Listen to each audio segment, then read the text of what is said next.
Premier League clubs continue to discover just how punishing Brexit can be.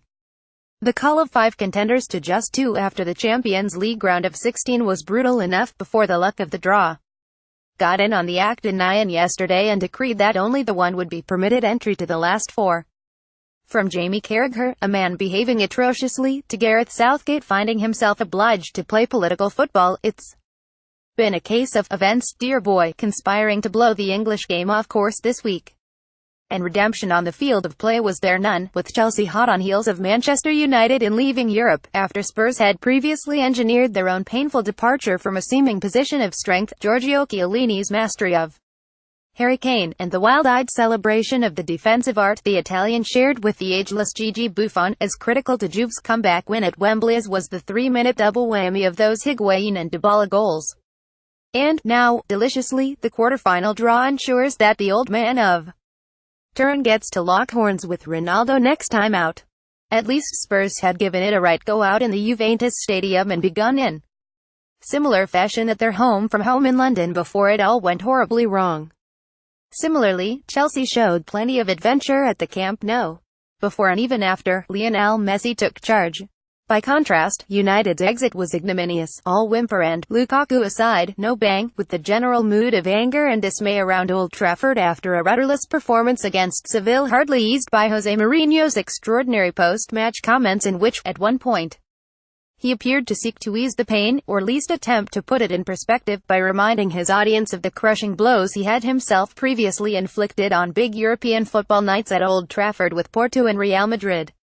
Mourinho has blotted his copybook on more than one occasion in the past, but if ever there was, how shall we put this? A poke in the eye to the supporters of the club who manages, this was surely it.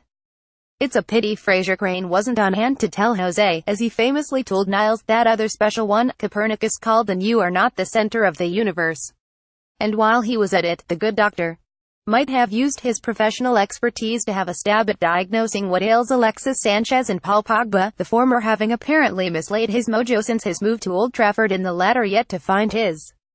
Seville were largely damned with faint praise in Blighty after their stunning victory, but just because they are unlikely to trouble the trophy engravers come May in Kiev, they now have Bayern Munich in the quarter-finals, for a start and probably a finish. Doesn't mean enormous credit should not be given to manager Vincenzo Montella for his game management in the second leg, not least in choosing the perfect moment to spring his goal-scoring sub Wissam Ben Yedder from the bench. And I also have to doff my hat to any gaffer under whose guidance former Blackburn and Stoke midfielder Steven Nzonzi could run the midfield and look, as Ray Wilkins put it, like Franz Beckenbauer. Of course, the exasperated Wilkins was really blaming United for the time Nzonzi was allowed on the ball, but, as we are always being reminded by ex-players, you can only play what's in front of you. Dara, know what I mean? While Mourinho still probably has a better chance than Antonio Conte of remaining in his job next season, Chelsea were a much better advertisement for the Premier League even as they too said goodbye to Europe. Over the 2 legs you could hardly say they were outclassed. Ultimately, the difference was made, as it so often has been in the past, by one man. Messi was simply devastatingly clinical with the 3 big chances he got over the 2 legs, while, if there was such a thing as an assist of the season gong, he'd get that for Barca's second goal at the Nou Camp, first robbing Cesc Fabregas before scorching past 2 blue shirts and then, when everyone thought he'd slip it forward to Luis Suarez, instead using the latter's run as a decoy and, deploying his quickness of mind and peripheral vision, choosing to play a perfectly weighted ball across the box for the incoming Ousmane Dembele to blast to the roof of the net. Good luck to Roma in trying to keep that lad under wraps in the quarters. For reasons of history as much as anything else, Juve v Real might be the classic European heavyweight match-up of the last 8, but you don't even need to draw on those endless reserves of Premier League hype to ordain Liverpool v Man City the tie of the round. The most exciting counter-attacking team in the English top flight against the most complete team in the English top flight. Salah, Firmino and Mane up against De Bruyne, Silva and Aguero. Klopp versus Guardiola. With this coming together in a hothouse English derby atmosphere of 2 sides who are like-minded in regarding attack as the best form of defense, thrills, spills and goals are guaranteed, surely.